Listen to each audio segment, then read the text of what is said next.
आंखों में करुणा, होठों पर मुस्कान, मुश्किल है मिल पाना इस जग को आप जैसा इंसान, आप जैसा इंसान।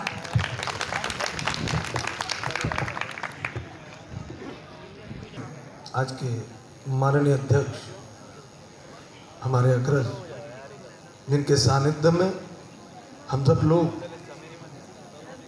इस स्कूल के लिए सेवा कार्य करते हैं, ऐसे माननीय उमेश गोयल जी, लगातार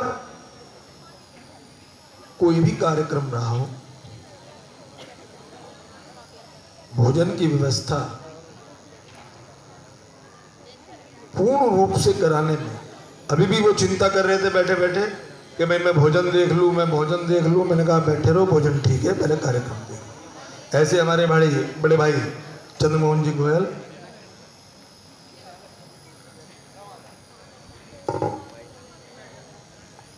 लगातार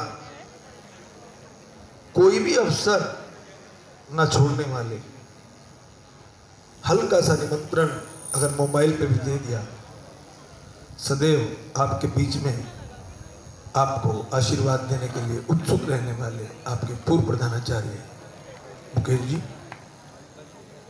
इस संस्था के प्रधानाचार्य सुमन जी,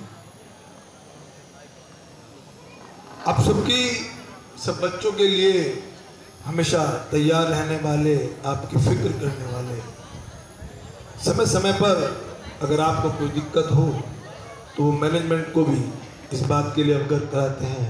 ऐसे सभी देवप्रिय अध्यापकगण, कर्मचारीगण, और जिस कारण ये स्कूल है, जिनकी वजह से ये स्कूल है, जिसके लिए हम सब लोग, वो आपके प्रधानाचार्य हों, आचार्य बंधु हों, चतुर्थ श्रेणी के कर्मचारी हों, आपका बाबू स्टाफ हो या हम भी हों, ऐसे सौम्य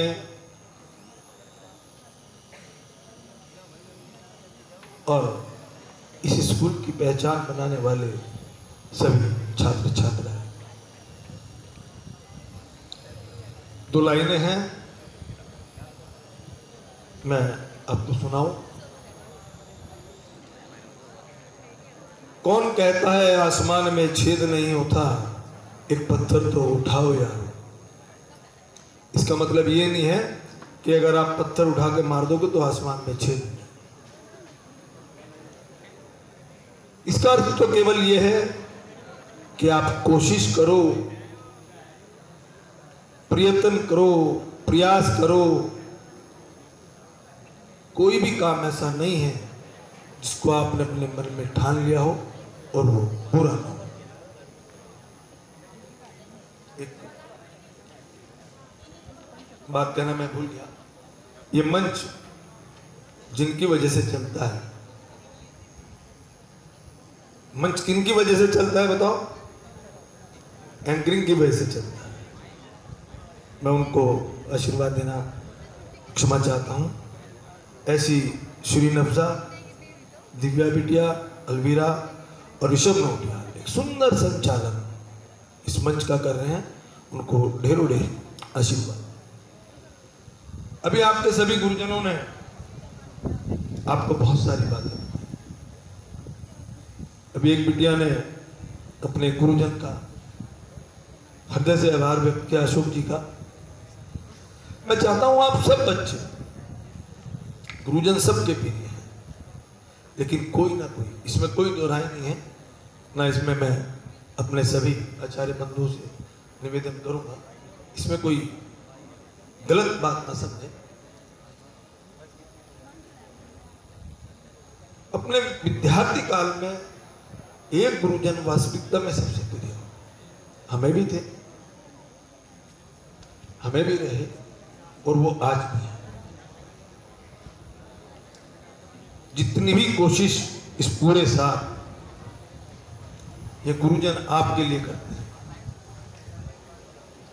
आप ही के लिए करते हैं और किसी के लिए नहीं करते। आप इनका अनुसरण करें, इनकी कई बातों को अपने दिमाग में रखें। एक बात और मैं आपको कहना चाहूं, ये 12th क्लास तक तो गुरुकुल है, इसमें आपको समझाने वाले आपके मदर फादर भी हैं, आपके गुरुजन भी हैं, और आस पड़ोस के लोग जो आपके परिवार के टच में होंगे या आपसे प्यार करते होंगे, कहीं ना कहीं आपकी गलती पे आपको टोक देंगे। भैया ये 12वीं क्लास तक का स्कूल तो एक ऐसा भवन है जैसे आपके यहाँ पेड़ पौधे हैं, माली लगे हुए हैं, वो देखभाल करते हैं। ये डेलिया इतना अच्छा हो गया, वो गुलाब इतना अच्छा हो गया, क्योंकि आप अभी अपने घर में। यहां से जाने के बाद ना आप इस शहर के होंगे, ना वो शहर आपका होगा, ना वो गांव आपका होगा जिस गांव में आप रहते हैं, ना वो गांव वाला आपको देखने वाला होगा, ना कोई हम जैसा होगा, ना कोई आप जैसा होगा। तो मेरा निवेदन यह है कि जब आप अगले पायदान पे कदम रखने वाले हैं तो बड़ा सोच समझ, बड़ी बुद्धिमत्ता से बार बार अपने गुरुजनों से विचार विमर्श करो। सर हम यहां हैं, अब क्या करना चाहिए? देखो दोस्तों, बड़ी मेहनत से कमाते हैं माँ बाप ये पैसा, बड़ी मेहनत से कमाते हैं माँ बाप पैसा, पेट पे पट्टी बांध के आधी रोटी खा के जीवन चलाते हैं माँ बाप।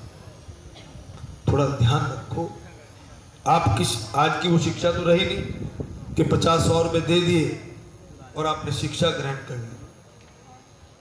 बड़े पैसों में शिक्षा मिलती है, बड़े अरमान हैं आपके माँ बाप के, बड़ी मेहनत करते हैं वो आपके लिए।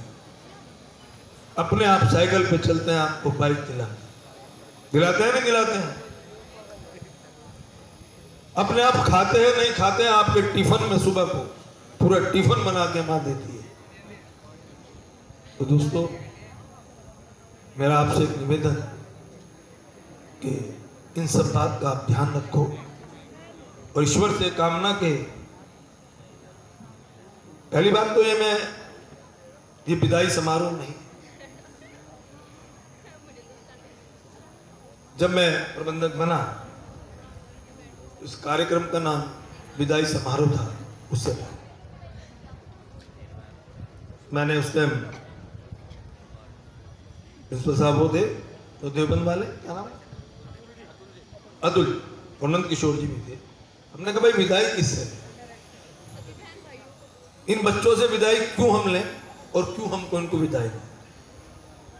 ये अगले पायदान की ओर चल रहे हैं, ईश्वर इनको इतनी बुद्धि दे, इतना काम करें कि आपके स्कूल का नाम रोशन करें। इस स्कूल के दरवाजे हर वक्त, इस स्कूल के अध्यापक हर वक्त आपके लिए मौजूद हैं। इस स्कूल का मैनेजमेंट भी, अगर आपको कोई परेशानी कहीं आए और आपको लगे कि कहीं हम लोग उसमें आपकी मदद कर सकते हैं, हम भी उसके लिए तैयार हैं। तो इसलिए इसका कार्य, इस स्कूल का जो कार्यक्रम है, इसका नाम आशीष रखा गया है। सलोनी सैनिक इतनी बढ़िया बिटिया, लगातार स्कूल का कोई भी कार्यक्रम बढ़ चढ़कर हिस्सा लेना और अपनी मौजूदगी का एहसास करना। मैं आपको भी कहूं, आप जहां भी जाओ, जिस भी क्षेत्र में जाओ, अपनी मौजूदगी का एहसास जरूर कराओ कि आप वहां मौजूद हैं। सलोनी की बुलाई ने आंखों में पानी ला देता। आप में से एक बिटिया चारू शर्मा, मैं भी वो डांस कर रही थी, मैं बार बार ये सोच रहा ये है कौन लड़की, देखी भी सी लगी। आप सब लोगों में इतनी क्षमता है इतनी कुव्वत है, जो आप चाहे वो कर सकते हैं। लेकिन एक निवेदन है कि आप अच्छा सोचो तो अच्छा हो, बुरा सोचोगे तो बुरा हो। मेरे दिमाग में आया, मैंने शुभम जी से पूछा, मैंने कहा लड़की वो लग रही जो झांसी की रानी,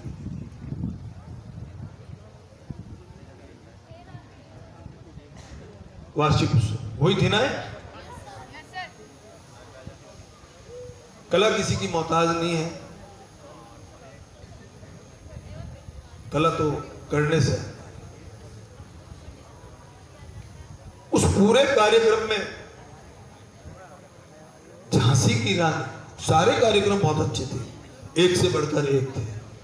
लेकिन फेसबुक पे जो मैंने पढ़ा तो लोगों ने लिखा, कोई सामी उस कार्यक्रम का झांसी की रानी का नहीं था। ये भी आप में से ही है। आज इतना सुंदर नृत्य, एक झांसी की रानी का रोल करने वाली बिटिया इतना सुंदर नृत्य भी कर सकती है। ये अक्षमताएं हैं, ये कहीं से मोल नहीं लाई जाती। ये आपको अपने आप अपने अंदर पैदा करनी पड़ेगी। जब आप निश्चय कर लोगे तो वो आपके पैर छूने से होगा। एक मोटा सा उदाहरण दूं मैं आपको। आप सब बालक रोज फेसबुक, व्हाट्सएप, सोशल मीडिया और न्यूज़पेपर पढ़ते हैं। 2016 में नोटबंदी हुई थी। क्यों हुई थी बताओ? है कोई बालक बता सकता है? कोई बालक नोटबंदी क्यों हुई थी? नहीं बता सकता। चलो, 2016 में नोटबंदी हुई, माननीय प्रधानमंत्री जी के दृढ़ निश्चय का, उनके संकल्प का फल आज मिला। किस रूप में बताओ? किस रूप में? 2016 की नोटबंदी का मुख्य कारण पाकिस्तान था। पाकिस्तान का जीवन, पाकिस्तान की जो चल रहा था, फाइनेंस जो चल रहा था, वो हिंदुस्तान में भेजी गई फेक करेंसी के आधार पर चल रहा था। मोदी जी ने गालियां भी सुनी नहीं सुनी, सबने दी और छक्के दी, कमी किसी की। आप उसका रिजल्ट देखिए कि मोदी जी ने नोटबंदी सिर्फ इसलिए की थी क्योंकि हम लोग अगर नोटबंदी मोदी जी ना करते, जो आज पाकिस्तान का हाल है वो हाल हिंदुस्तान का। उन्हें भी पता था कि 4 साल 3 साल बड़ी दिक्कत से गुजरेंगे। पता तो था उनको भी कि पक्ष विपक्ष जनता सब गाली देगी, हिंदुस्तान की जनता को कहीं ना कहीं थोड़ा बहुत नुकसान भी उठाना पड़ेगा। लेकिन अगर देश को चलाना है,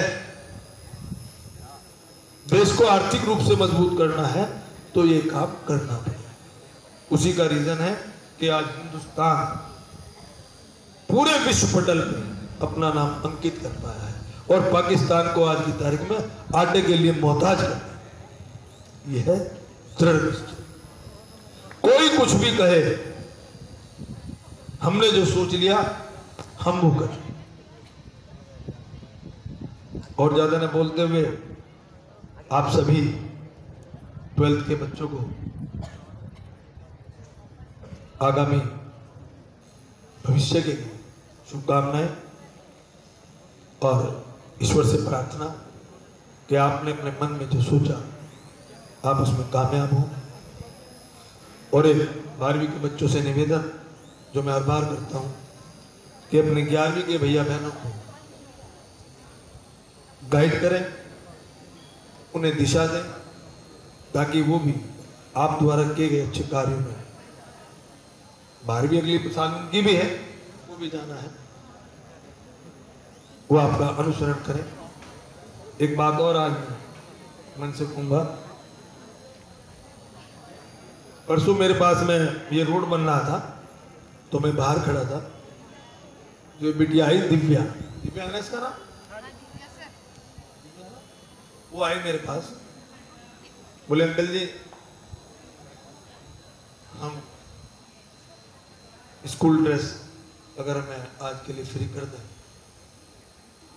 तो हम आभारी हो। मैंने कहा ये तो मेरा काम नहीं भाई, ये काम तो आपके प्रिंसिपल साहब का है, आपके आचार्य बंधुओं का है। फिर भी आपकी ओर से मैं आपके प्रिंसिपल साहब से और आचार्य बंधुओं से निवेदन कर दूंगा भाई एक दिन के लिए बच्चों को फ्री कर दो। और आपके प्रधानाचार्य जी ने और आपके आचार्य जी ने मेरा आग्रह मान लिया। मैं इसके लिए आपके प्रधानाचार्य जी का और आचार्य बंधुओं का हृदय से आभार व्यक्त करता हूँ और एक बात के लिए आप सब बच्चों को धन्यवाद देना चाहता हूँ कि हमने कहा था भैया ड्रेस तो पहन लो, कोई दिक्कत नहीं है, लेकिन वो ऐसी हो जिससे जगन्नाथ स्कूल आज अगर कहीं ऊंचाइयों पे है वो भी आप ही की वजह से है, और अगर कहीं आपकी वजह से गिर गया तो भी दिक्कत होगी। तो इसके लिए मैं आप सभी बच्चों का बहुत बहुत आभार, बहुत बहुत धन्यवाद कि आपने हमारी बात सुनी और एक अच्छी ड्रेस, सुंदर ड्रेस आप लोग आए। आप अपने इस फेयरवेल का एंजॉय करो इन्हीं शुभकामनाओं के साथ। जय हिंद, जय भारत।